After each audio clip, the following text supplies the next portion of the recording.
ভূমিকম্পে জাহাঙ্গীরনগর বিশ্ববিদ্যালয়ের ৫টি হলের আবাসিক ভবনে ফাটল দেখা দিয়েছে।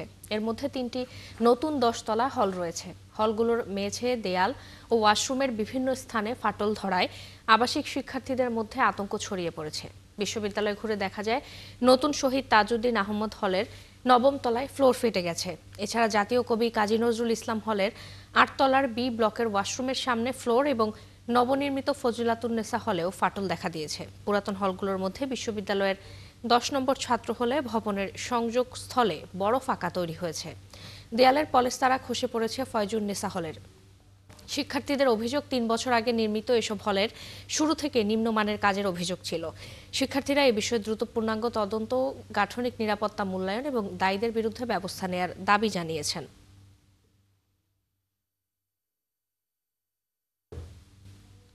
কতটা ঝুঁকিপূর্ণ সেটি পরীক্ষা নিরীক্ষা করে যাচাই করা হোক, কারণ ভবিষ্যতে কোনো বিষয়ে যদি আরো ব্যাপক দুর্ঘটনা ঘটে এই জন্য আগে থেকে প্রস্তুত থাকা উচিত। আসলে মেইন স্ট্রাকচারে কোনো ফাটলের চিহ্ন আমরা এখন পর্যন্ত দেখতে পাইনি। তো তারপরেও যেটা আমরা করতে চাই সেটা হচ্ছে যে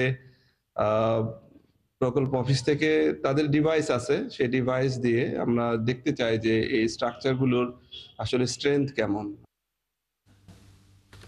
এ বিষয়ে আরো জানাতে আমাদের সাথে যুক্ত হচ্ছেন সহকর্মী রায়ান বিন আমিন। রায়ান, হলের নিম্নমানের কাজের যে অভিযোগ করছে শিক্ষার্থীরা, সে বিষয়ে বিশ্ববিদ্যালয় প্রশাসন কি বলছে এবং এই ঘটনার পর, ভূমিকম্পের পর সেখানকার শিক্ষার্থীদের নিরাপত্তা ব্যবস্থায় প্রশাসন কোনো উদ্যোগ নিয়েছে কিনা?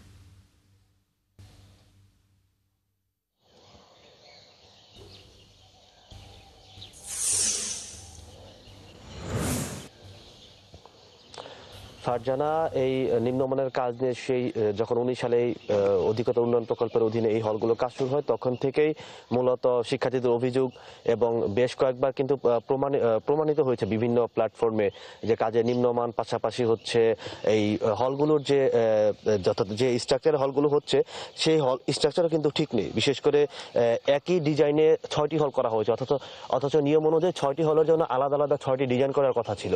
এই হলগুলো দেখতে বাহির থেকে যতটা সুন্দর, ভেতরে কিন্তু একটু বৃষ্টি হলে পানি চলে যায় বা ছাদ চুয়ে পানি পড়ে, দেখা যাচ্ছে ওয়াশরুমের ফল ছাদ চুয়ে পানি পড়ছে। এরকম নানা অভিযোগ একদম শুরু থেকে এই হলগুলোতে ছিল। আর এই যে গতকালকে যে ভূমিকম্পের পর এই যে কাজী নজরুল ইসলাম হল, এই হলেরই কিন্তু 8 তলায় ফাটল দেখা দিয়েছে। এর পাশে আরেকটা নতুন হল হয়েছে, তাজউদ্দিন আহমেদ হল, সেই হলের ফ্লোরে ফাটল দেখা দিয়েছে। যদিও বিশ্ববিদ্যালয় প্রশাসন বলছে এই হল যে ফাটলগুলো দেখা দিয়েছে এগুলো মূল স্ট্রাকচারে ফাটল না, এগুলো মূলত উপরাংশের যে সিমেন্টের যে প্রলেপ দেওয়া হয়েছে, টাইলস লাগানো হয়েছে, সেগুলো ফেটে গিয়েছে। ফলে মূল ভবনের কোনো ক্ষতি হবে না এবং এটা নিয়ে শিক্ষার্থীদের আতঙ্কিত হওয়ার কিছু নেই। গতকালকে বিকেলে বিশ্ববিদ্যালয় প্রশাসনের প্রভিসি অধ্যাপক সুহেল আহমেদ এবং প্রকল্প অফিসের যারা প্রকৌশলী ছিলেন তারা হলগুলো পরিদর্শন করেছেন। সন্ধ্যার পর তারা হলগুলো ঘুরে দেখেছেন। বিশ্ববিদ্যালয়ের নতুন হলের পাশাপাশি পুরাতন হলগুলো, নবাব ফয়জুন্নেসা হল, খালেদা জিয়া হল, এই হলগুলোর স্ট্রাকচারেও কিন্তু বেশ কিছু জায়গায় ফাটল দেখা দিয়েছে। তারা এখন পর্যন্ত শিক্ষার্থীদের আশ্বস্ত করছেন যে এগুলো নিয়ে দুশ্চিন্তার কিছু নেই। তারপরে তারা বিভিন্ন কারিগরি যে প্রযুক্তি আছে সেগুলো দিয়ে তারা এগুলো মাপার চেষ্টা করবেন যে হলগুলোর স্ট্রেংথ কোনো প্রকারের সমস্যা হয়েছে কিনা গতকালকের ভূমিকম্পের পর।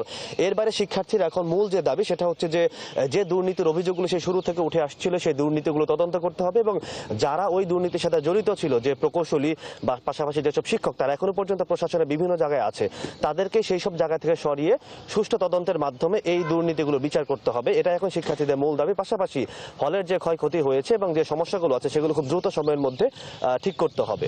ফারজানা।